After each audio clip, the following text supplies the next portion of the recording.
Ok, c'est bon. Je pense que mën nañ démarrer de ah sama audio mu ngi ñëw ci ñëpp.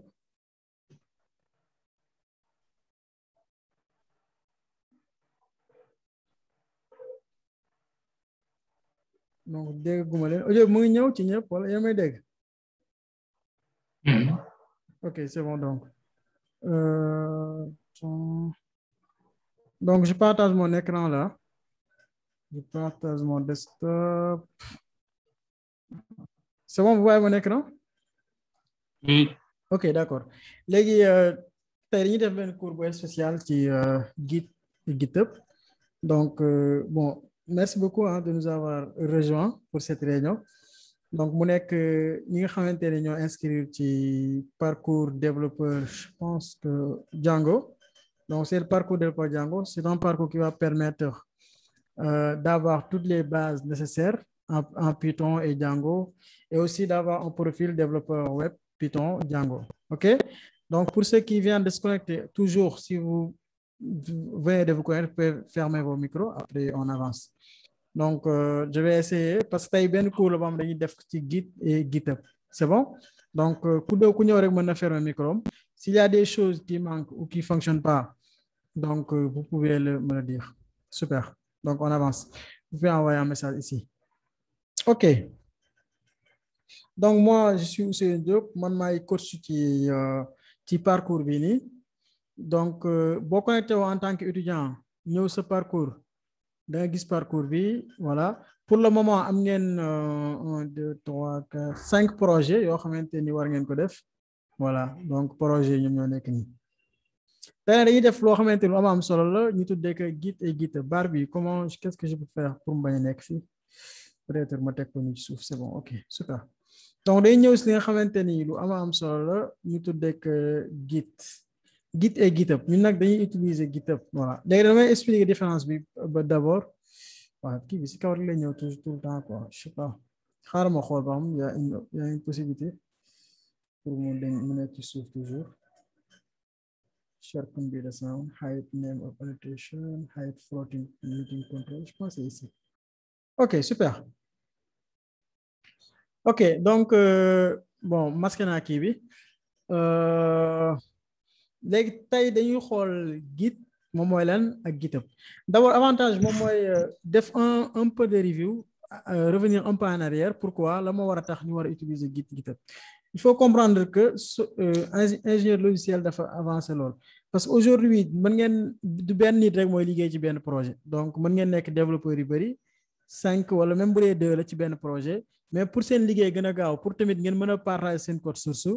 da ngeen a soxla fenn espace bu ngeen koy partager bu njëkk na lañ doon def dañuy am ñaari dossier wala ñu am benn disque dur léegi dañuy def code bi ci disque dur bi kii récupérer ko après mu jox ko keneen loolu day créer problème yu bëri bis njëkk moom mooy conflit parce que kii mën na modifier benn fichier boo xamante ni kee modifié wu ko léegi fichier bi kee modifié wul mën na écraser bi nga xam ne modifié nañ ko léegi dernière modification yi kenn am na ñoo xam duñ ko am donc loolu moom moo doon créer yenn problème yi léegi nag ci amee yenn système de contrôle de version mais bi ci gën a populaire fu mu toll nii moom mooy Git donc Git moom mooy système bi GitHub moom mooy outil bi donc il faut ngeen def différence boobu noonu Git mooy système bi système de version bi système de contrôle de version dañuy permettre tey suñu application aussi ñu am différentes versions peut-être tey mën nga dem nga utiliser nga am benn version boobu dañ ko bëgg a déployer pour Amérique ñoom ñu gis ko benn version pour Afrique donc mën nga am version 1 version 2 te da lay permettre nga mën a xam yow sa code nu muy avancer chaque jour ñaata ligne de code nga def donc loolu mooy Git léegi GitHub moom mooy lan mooy fi nga xamante ni moom ngay denc sa code en ligne parce que Git kese mën nga ci liggéey en local mais pour nga partager ak beneen développeur boo xamante dafa nekk beneen dëkk wala utiliser beneen système foo nga utiliser outil boo xam moo lay permettre loolu ci outil yooyu am na Git am GitHub am na aussi GitLab am na aussi bitbucket.org je pense c'est.org si je ne me trompe pas voilà donc am na GitLab moo nekk nii voilà am na bitbucket moo nekk nii bitbucket Atlassian moo ko moom bitbucket GitLab aussi propriété privée la GitHub Microsoft moo ko jënd. ok donc boo xoolee GitHub foofu moo ëpp développeur yi fa lañ gën a nekk surtout bu nekkee projet open source la projet open source moom mooy projet boo xamante ni développeur yi nekk si àdduna bi yëpp dañuy am accès comme yéen projet bu ngeen bëgg gis voilà. léegi première étape moom mooy lan mooy installation bi Git sa machine d'abord voilà donc bu nekkee da nga nekk ci Linux wala Mac souvent Git day wàccaale ci sa machine mais bu nekkee Windows nga yor léegi dañuy dem installer benn outil bu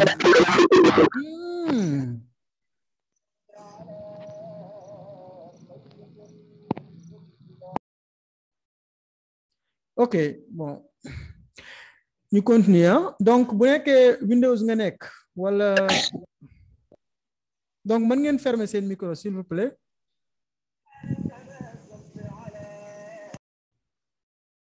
ok donc mën ngeen fermer seen micro donc Git SCM moom ngeen télécharger bu nekkee da nga nekk ci Windows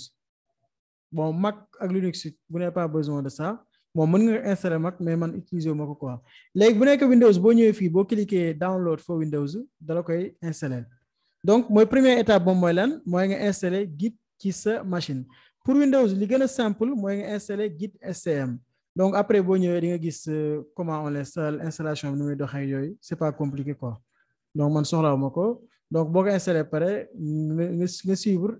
utilisation bi c'est bon donc c'est la première étape pour nga mën ko utiliser donc pour comprendre pour xam ni Git mu ngi sa machine wala nekku si looy def da ngay ubbi benn terminal bu nekkee Windows la da ngay utiliser Git bash am na lu ñu naan Git bash comprendre ngeen bu baax mooy boo installer outil bi am na lu ñu naan Git bash moom ngay installer ok super donc pour xam ndax Git am na sa machine wala amu ci nii ngay def rek boo bindee Git def nii boo indee résultat bi rek nga xam ni existé na ci sa machine c'est bon voilà donc installé ngeen ko seen machine testé ngeen ni Git ñëw na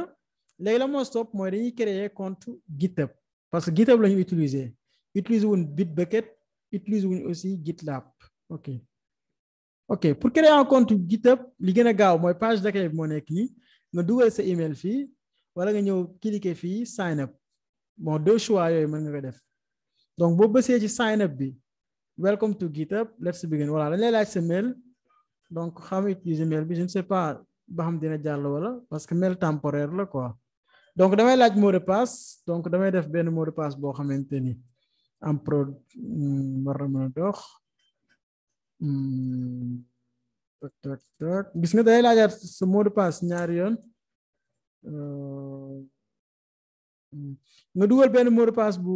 sécurisé wu boo dugalee mot de passe pare nga defar username donc username est-ce que mënu ma def DIOP xam nga dugal ñu ngi nekk wod nu mu tudd sax wodak ok wodak donc def naa wodak c'est bon would you like to receive product updates donc li day laaj ba xam yow da nga bëgg jot ay information mën nga def oui bu nekkee da nga bëgg jot information wala nga bës non man non laay def parce que bëgguma ñu may envoyer information please solve this puzzle to verify that you are human donc da lay laaj pour nga résoudre puzzle bii nii pour vérifier que ndax yow humain nga wala doo humain nit nga wala doo nit donc damay def star puzzle pick the spiral galaxy spiral bi la may laaj normalement bii la c'est pas ça bon normalement c'est ça non spiral galaxy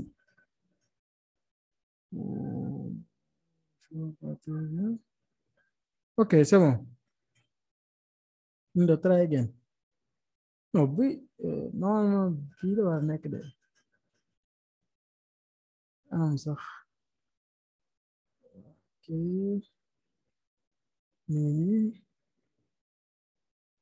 spiral galaxy c'est quoi le problème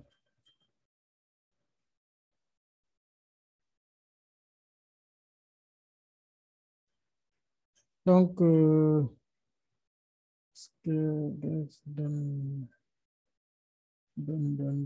donc da ngay vérifier rek ba xam ban la ci war a nekk galaxy spiral bii la voilà c'est bon léegi bu kii bi jàllee rek nga bës create account donc fii day laaj benn code bu mu envoyé ci sa email donc man sama boîte mail moo nekk nii bon c'est juste boîte mail temporaire quoi donc damay copier lii code bi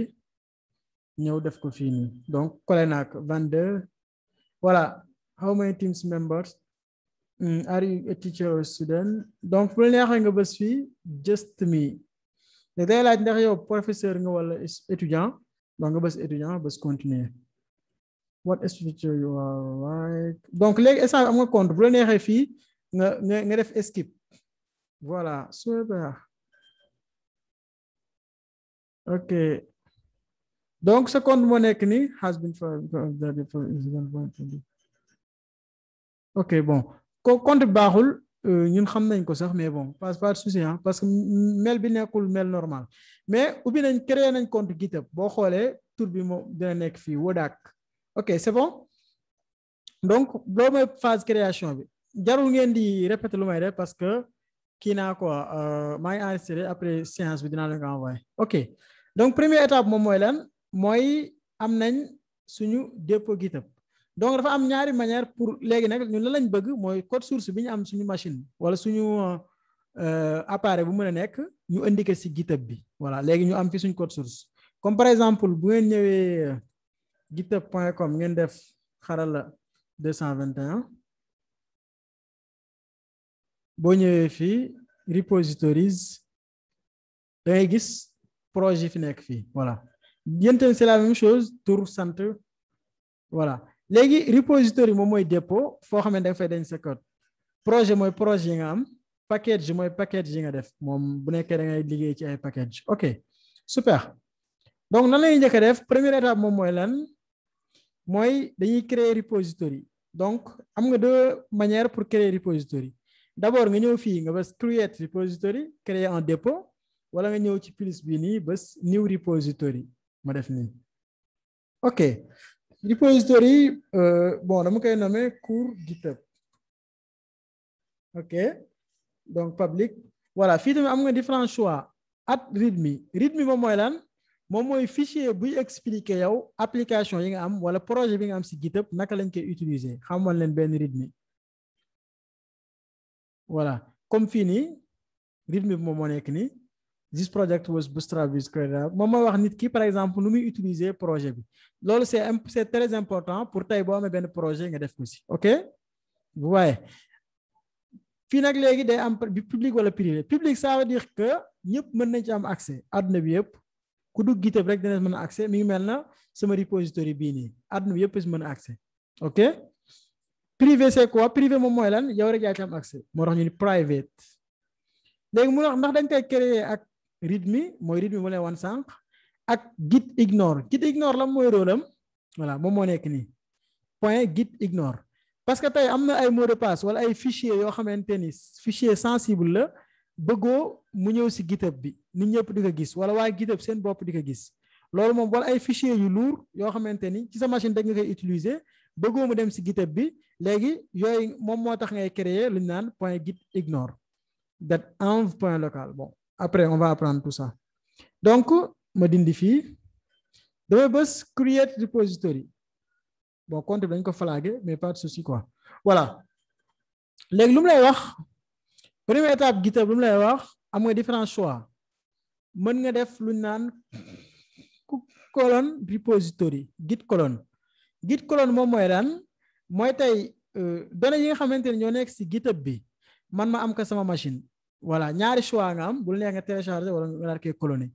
léegi bu ñëwee ci cheat sheet bi bii nii voilà bon fii day def ay configuration yi moo nekk nii git config / global username ok lii tam mën ngeen ko def avant ngeen démarrer après ngeen def git config / global user.email adresse mail donc def naa envoyé naa kii bi lien bi ci WhatsApp parcours bi donc bu ngeen demee parcours bi rek da ngeen gis foofu ok git colon am na git leneen git colon moom moo nekk nii créer un dépôt local à partir du nom spécifié voilà donc tey mën nga gis benn projet bu la neex léegi da ngay ñëw rek nga def copier ko fii léegi comprendre ngeen am ngeen GitHub léegi damay dem ci benn dossier fii ls clear bon jaru ngeen di kii commande yi après dinañ def cours Linux quoi donc mkdir bon ls voilà cd django paf ls ok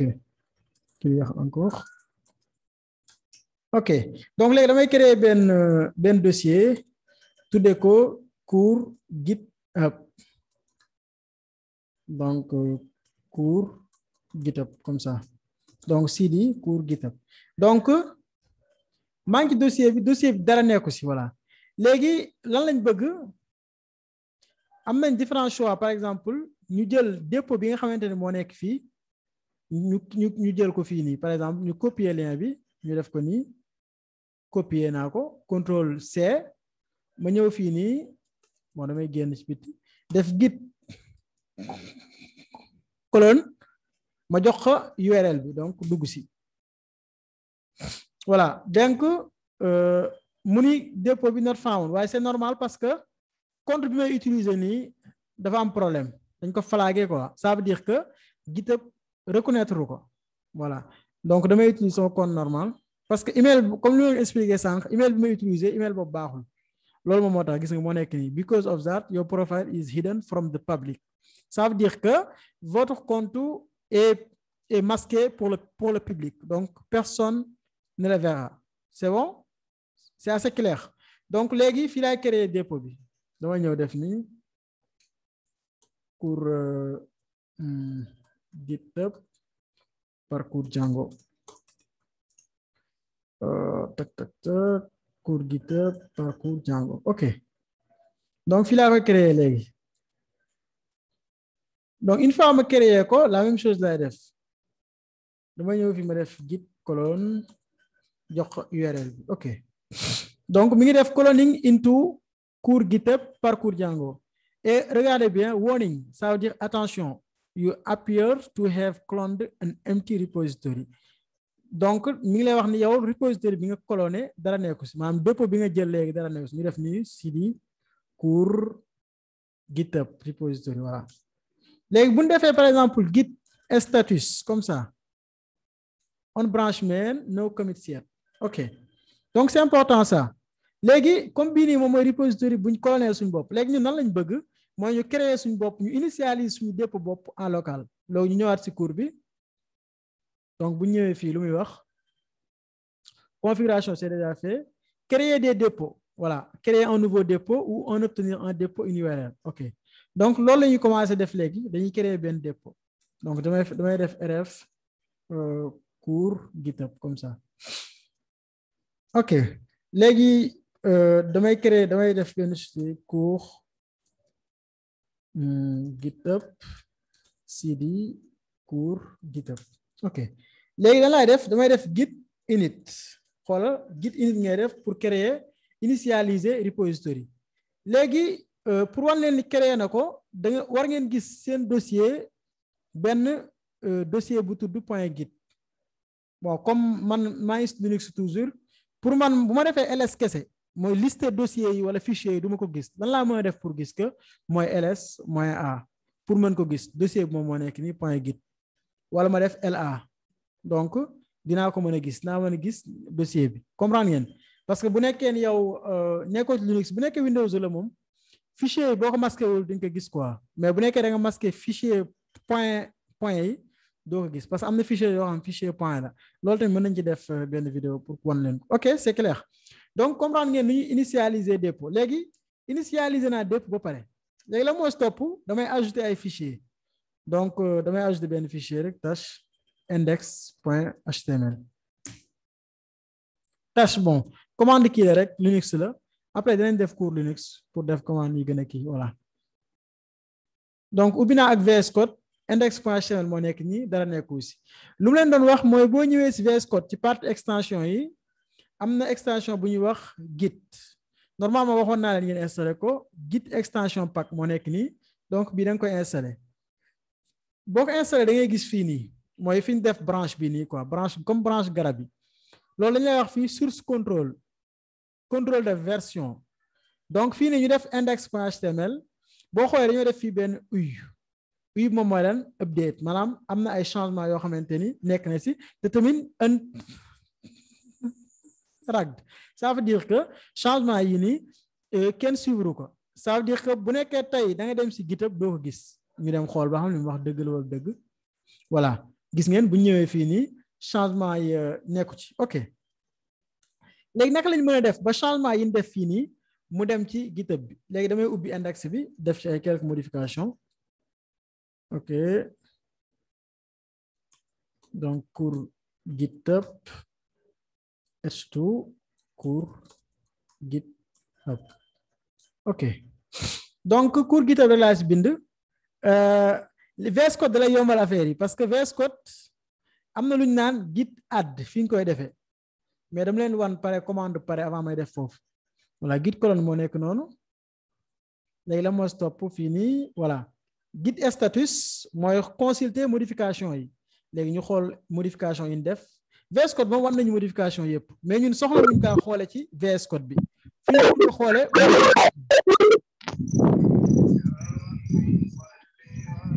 est-ce que vous pouvez fermer votre micro s'il vous plaît?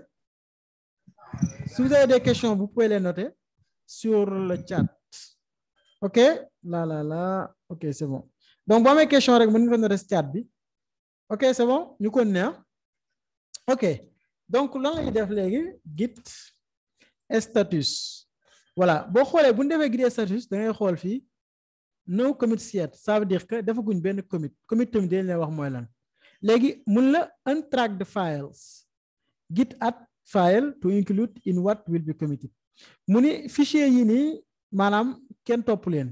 léegi ngir par exemple git mën koo topp ndax nga mën ko commiter da nga koy def git add nom du fichier moom la wax fii léegi git add tamit am na ay kii yu bëri par exemple bu nee nga def git add nom fichier bi ngay def mooy index.html mais bu nekkee fichier yu bëri la da ngay def point rek da ngay def point nga bës entrée mais comme benn fichier la dañuy def nom fichier bi kese index.html voilà léegi ñu defaat git status xool ma def clear git status ok mun la on branchman ñu ngi si branchman branch aussi c'est important léegi mu ni changes to be committed mun la git rm check file to unstage mu ni fichier bi nga xamante ni da nga ko def en état pour commiter ko su la neexee nga dellu ginnaaw mais ñu lan lañ bëgg dañ ko bëgg commiter ñu ñëwaat si cours bi xool voilà git diff li dalay wan nga xam différence yi am git commit moom moo nekk nii enlever le fichier de l'index mais conserve son contenu mun la git commit moyen M message descriptif c'est important mun la enregistrer des instanciers de fichiers de façon permanente dans l'histoire des versions parce que li moo ñu may tey ñu xam suñu version bi nekk ban message lañ fa def xamal leen exemple comme nii bon je sais pas ma xool benn exemple fii gestionnaire de tâches voilà comédie voilà bon am na pull request yu bëri mais moom mooy message yi nii ngay gis message yi nii moom la ñuy wax mooy moyen M bi léegi ñu def loolu git commit moyen M ñu def lan damay def commit bu njëkk ok ma def nii léegi def naa commit bu njëkk ok mooy premier commit bi léegi def nañ ko pare git branche moom mu ñu permettre ñu xam branche bi nekk wala yan branche lañ yor léegi commit bi la mooy stop mooy tey bu ma ñëwee fii nii ma gis fichier yi parce que xaar ma tijji leen fii ngeen xool index bi ba tey ñëwul mais la bonne nouvelle moom mooy fii wan nañ ñu quelques exemples naka la ñuy def ba index bi ñëw bu njëkk mu ni create a new repository on the command line mu ni créewal benn repository bu bees ci command line bi mooy li ñu def sànq mooy git init bi quoi voilà léegi mënuñu créer aussi rythme moom moo nekk nii mën nañu ko créer fii donc ñu def nii créer rythme bi coller fii nii ok donc créer na rythme pour nga mën ko xool rythme moom moo nekk nii attends moon leen ko voilà moo nekk nii cours GitHub parcours Django donc damay dindi fii ok tac ok léegi li ñu doon def sànq lépp mën nañ ko def ak VS Code fii day ñëw rek ñu def plus bi ngay bës ñu def ajouter rythme ñu def entrée gis ngeen nu mu yombee ak VS Code ok la moo stop léegi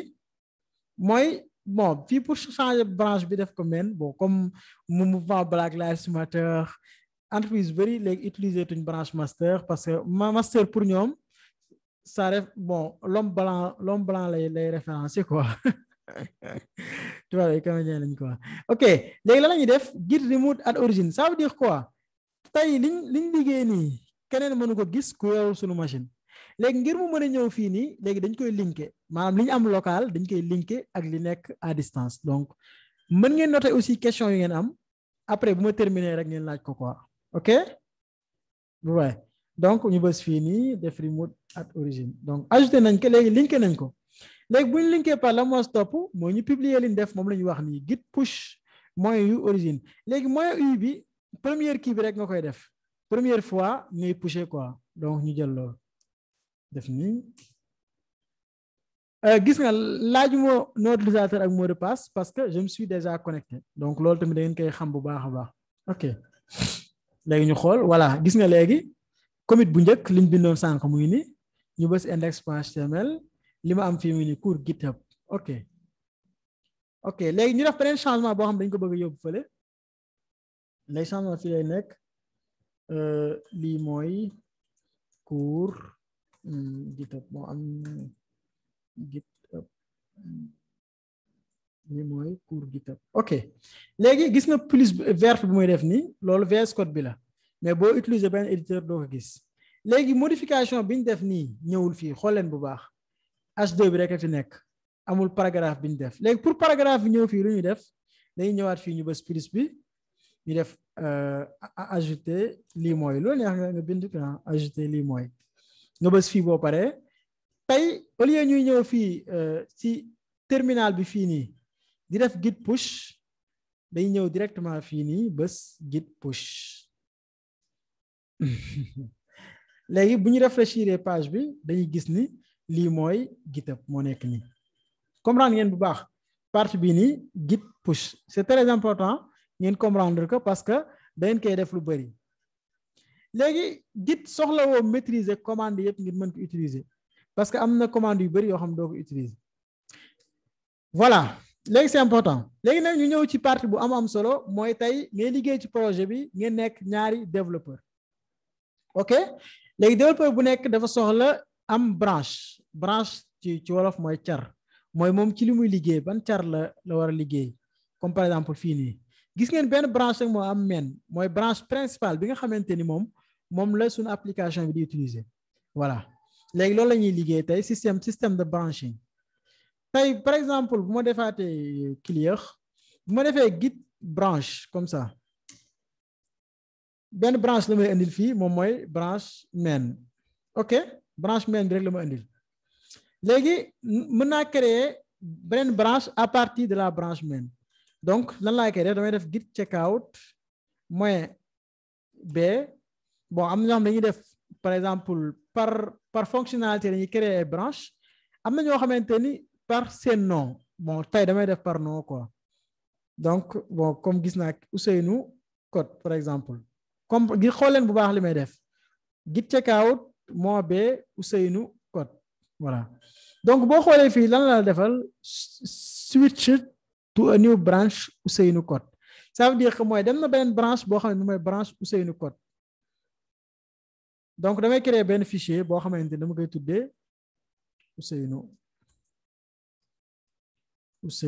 Ousseynou.html comme ça ok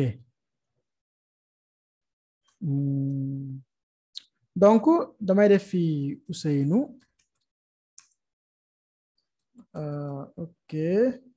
léegi ma ñëw def H1 Ousseynou code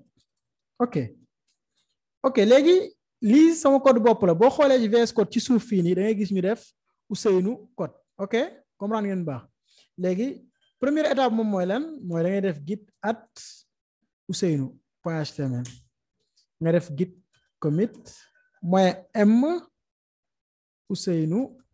code ok léegi sans branche bi boo xoolee ci GitHub bi fii moo leen bu baax branche bi ma créé ñëwagul fii parce que poussé guma ko léegi pour sans branche ñëw fii dama koy poussé lu ma leen waxoon boo créé branche bu bees boo siy poussé da ngay def git push nga def moyen u donc damay def git push moyen u origine Ousseynou code comme nii gis ngeen bu baax a baax voilà léegi gis ngeen dama créé rek nga gis mu am changement bu bees xoolal léegi ci branche main bi gisoo fi Ousseynou mais bu ma changé branche fii ñëw Ousseynou code da ngay gis ñu def Ousseynou.html mais nekkul ci première branche bi comprendre ngeen baax voilà léegi Ousseynou def na code am ba pare bëgg code bi mu def Abdallah gis ko wala Mor gis ko wala Samba gis ko Ousseynou lan la mën a def moom day def ce qu'on appelle pull request moom mooy lan mooy man def naa ay code ba pare de mais code bi ma def dama bëgg ngeen def ko ci branche main bi boo xoolee fii moom lañ def dañoo def pull request léegi lan laay def damay ñëw fii ma def new pull request voilà léegi pull request bi day am ñaari branche day am branche base bi am branche bu mu ko war a comparer léegi branche base bi moom mooy lan fii moom mooy branche main bi parce que moom moo am suñ code source application bi moom moo am code bu njëkk application mais code yu bees yu Ousseynou ajouté amul ci branche boobu moo tax Ousseynou bi mooy nekk fii bu paree ñu def create pull request ok Ousseynou code léegi fii da nga ñëw nga def changement yi nga def bu la neexee ajouter Ousseynou.html tac bla bla ok donc boo paree fii nga def create pull request léegi bu nekkoon équipe bi ngeen am seen équipe koo xamante ni liggéeyee moom mooy code reviewing maanaam xool code yi nit ñi def da nga koy assigné fii nga ñëw nga assigné ko léegi moom dañ koy envoyé mail quoi donc comme bii sama projet man kese la jarul def après nga bës fii create pull request léegi boo ajouté pull request bi bon day am beneen développeur il faut qu'on soit sérieux nekkul yow yaay créé pull request yi yaa koy accepté mais day am développeur boo xamante ni moom mooy ñëw fii mu gis ni am na pull request bu bees mu ñëw xool changement yi xool sa commentaire yi moom bu ko neexee mu bañ ko accepté bu ko neexee mu accepté ko léegi bu defee vert rek mooy this branch has no conflict with the base branch mu ni branche bii nii nga ajouté amul benn conflit ak branche bu njëkk bi léegi ñu def nii léegi mën nga bës par exemple rebase squash and merge léegi nag lan la ñuy def fii merge pull request léegi booy merge day laaj nga bind message nga def confirm léegi bu ñu confirmer directement ñëwaat ci branche main bi dañuy gis code bi nga xamante ni Ousseynou moo ko def comprendre ngeen bu baax voilà léegi damay créer benn affaire bu am solo ci code lu ñu naan conflit donc damay def benn conflit fii léegi conflit bi nu ma koy créer d'abord damay dem ci sama branche ba pare branche main instant bii nii bu ma defee fi benn changement par exemple branche main moom moo nekk nii ma def benn changement puis lorem comme ça what the heck ok léegi bu ma defee changement ba pare bëgg ko pusher day am erreur bu muy indi regardez bien erreur bii nii pour bu ngeen ko amee seen code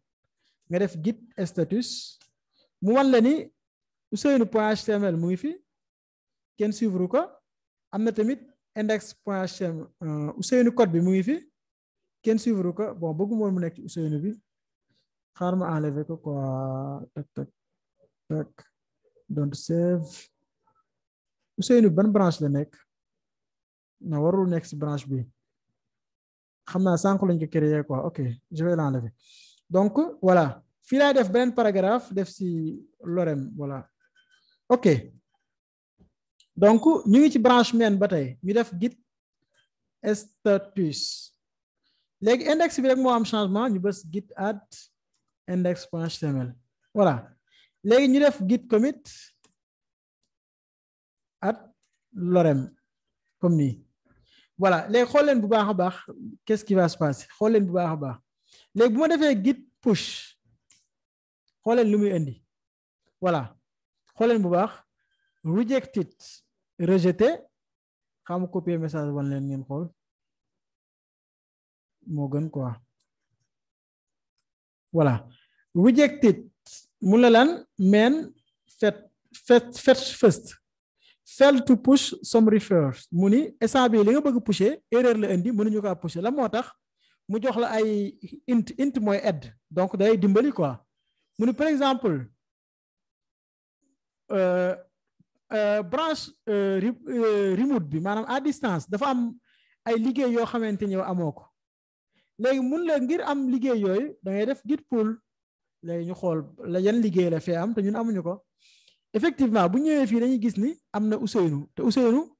bu ñu xoolee fii nii ñu xool bu baax d'abord gis nga fii index moo fi nekk ak rythme amul Ousseynou léegi pour Ousseynou bi ñëw fii nu ñuy def dañuy def git pull ñu cibler branche origine main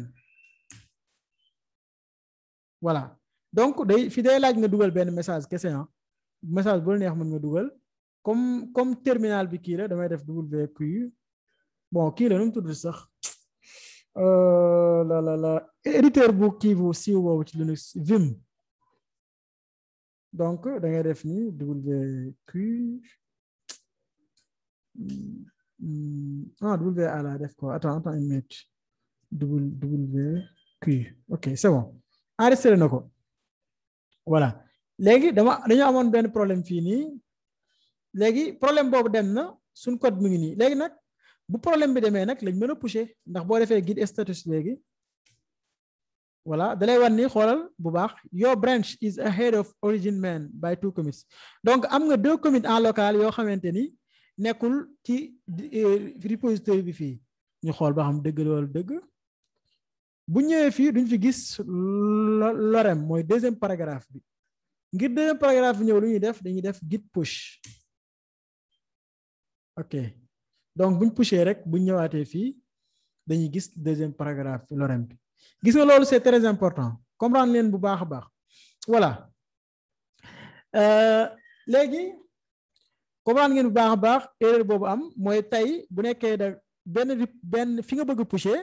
dafa am liggéey bu fa nekk boo xam ne récupéré goo ko kon erreur bi lay indi voilà léegi erreur bi may simuler waat moom mooy lan mooy erreur conflit loolu aussi c'est très important léegi fichier bi dama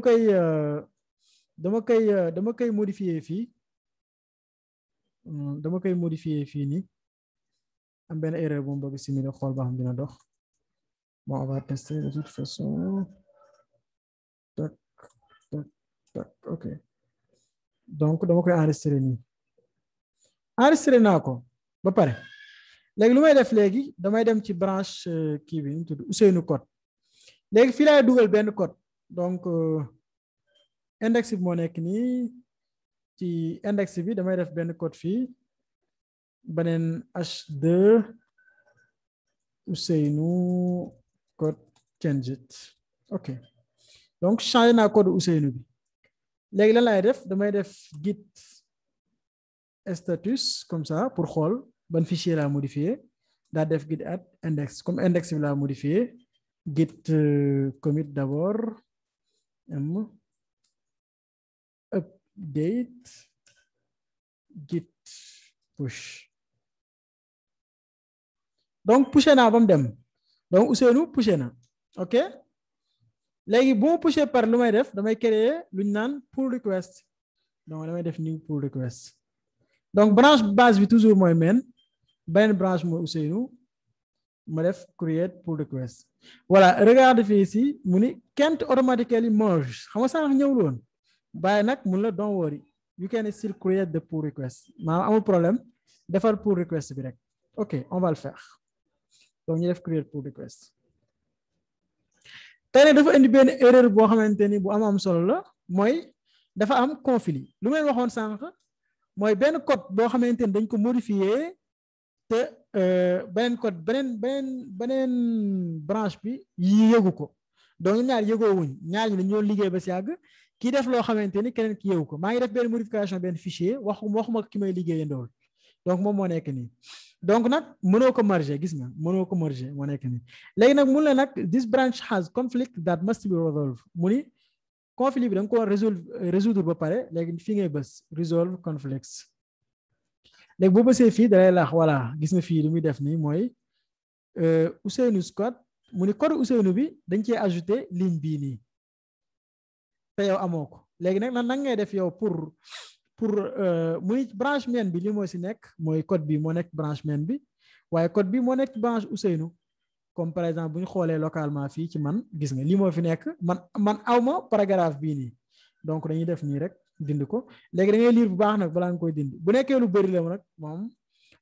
xo nga jël sa temps voilà donc boo ko defee pare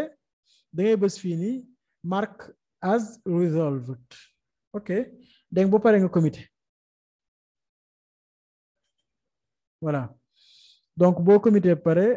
voilà nga def merge pull request léegi boo xoolee branche Ousseynou moom amul code yi nga xamante ni moom moo nekk ci branche main léegi pour Ousseynou am ko am na différents choix yu muy def mën na def rebase boo ñëwee fii nii attends man la fii normalement war nañ mën a indi rebase bi fii attends je cherche rebase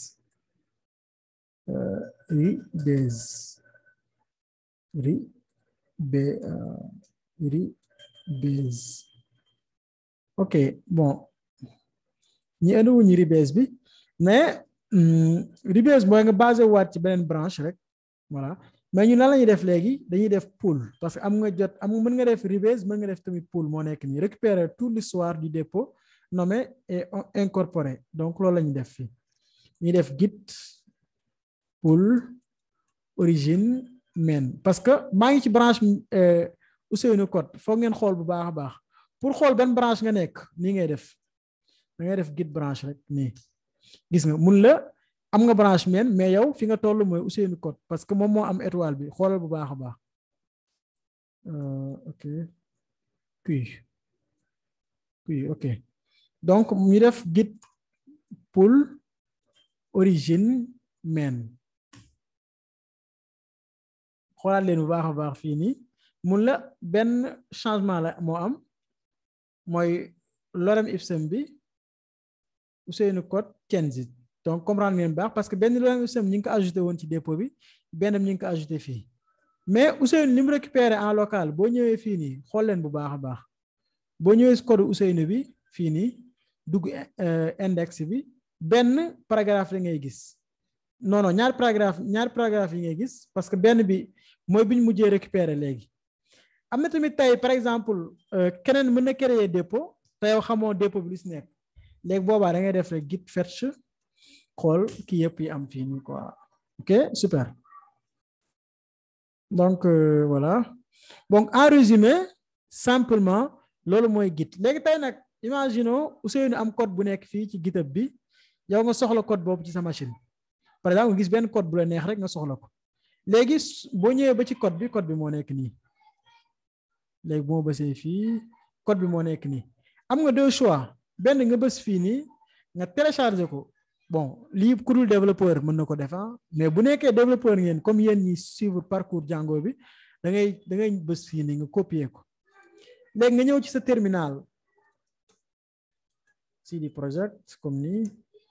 bon lan la war def sax CD to test code ok test xool damay créer benn dossier test it ok dugg si test it ok clear ok fi amul dara léegi ma def git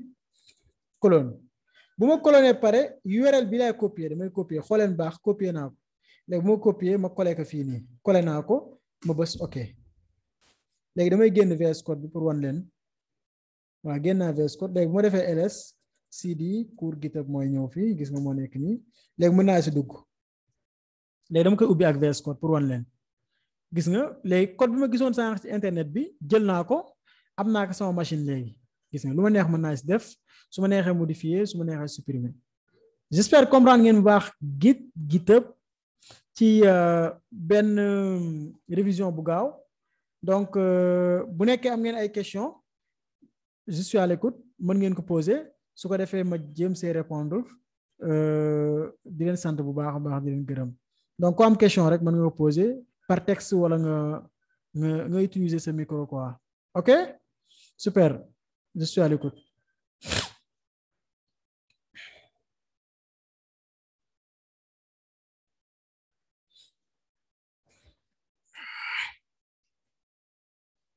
donc question yi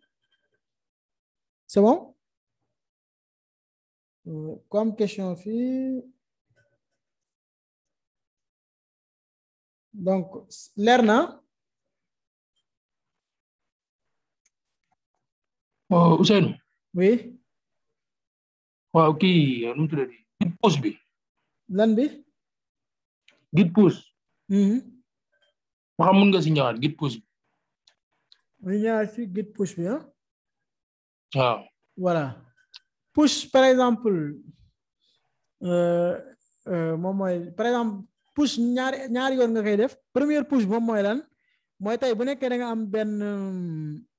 benn branche boo xamante ni linkewul ak sa branche bu nekk en remote par exemple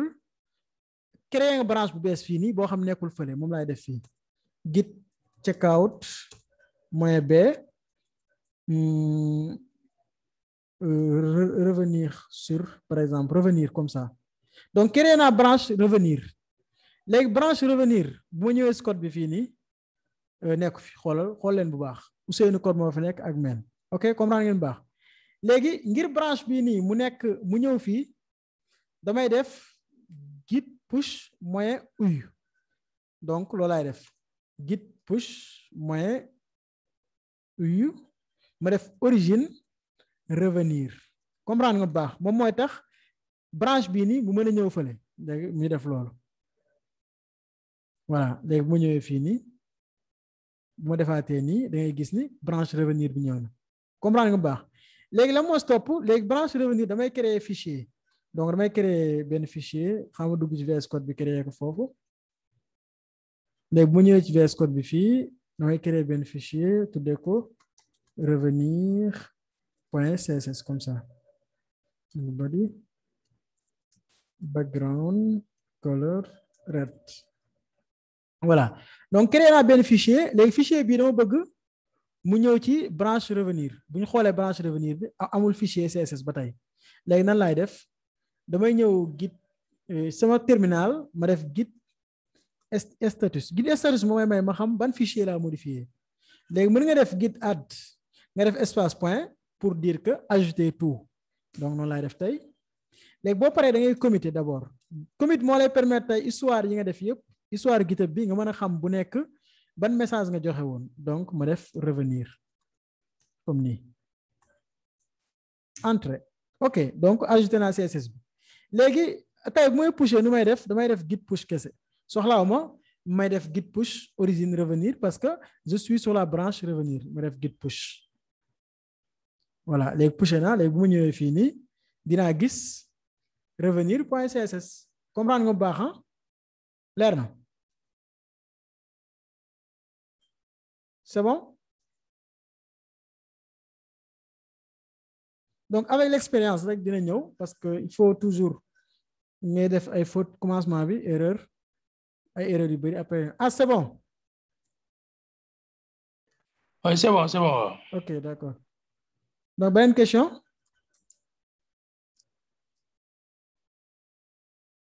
ku am beneen question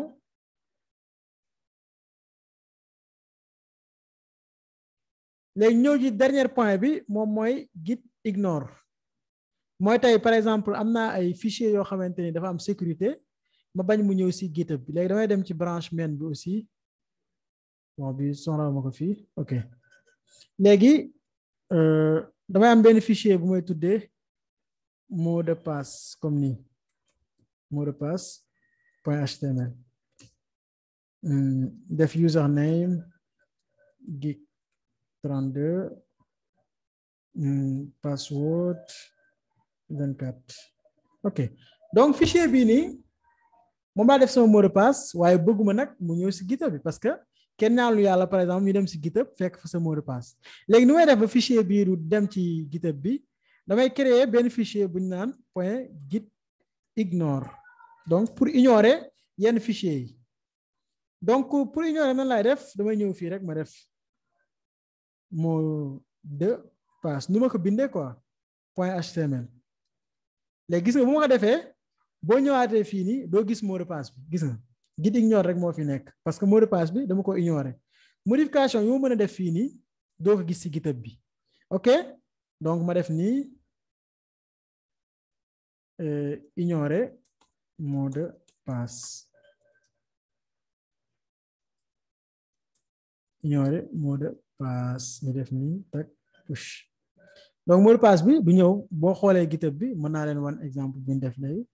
boo xoolee fii ba suba doo gis mot de passe bi gis nga mot de passe ñëwul mais am nañ point git ignore pour langage yëpp nag am na point git ignore da ngay dem Google rek nga tapé point git ignore par exemple Python boo defee Python da ngay gis léegi moo nekk nii nga bës bii nii léegi comme ñun si Python lañ nekk da ngay copier lépp rek da ngay bës row après nga def contrôle A contrôle C nga ñëw coller ko fii nii nga coller ko fi xam ni lépp luy module Python da koy ignorer automatique soxla woo xam soxla nekk si biir ok comprendre ngeen donc bi moo nekkoon dernière chose bu leen bëggoon wan mooy git ignore bi la mooy utilité am ak la moo tax ngeen war ko utiliser j'espère cours bi tey leer na ba beneen samedi entre temps ñi nga xamante ne am nañ session de mentorat dans la semaine tamit dañ koy def donc dañ koy continuer quoi donc di leen remercier bu baax a baax di leen wax ça fait un plaisir de partager avec vous n'hésitez pas parcours bi dina gudd parce que y a beaucoup de choses à apprendre il y a beaucoup de projets genn wàllu projet yi ajouté guñ ko plus ñu avancer plus ñu ajouter projet yi donc bu leen mos a découragé wu gëm leen ne affaire dina baax donc merci beaucoup et bonne soirée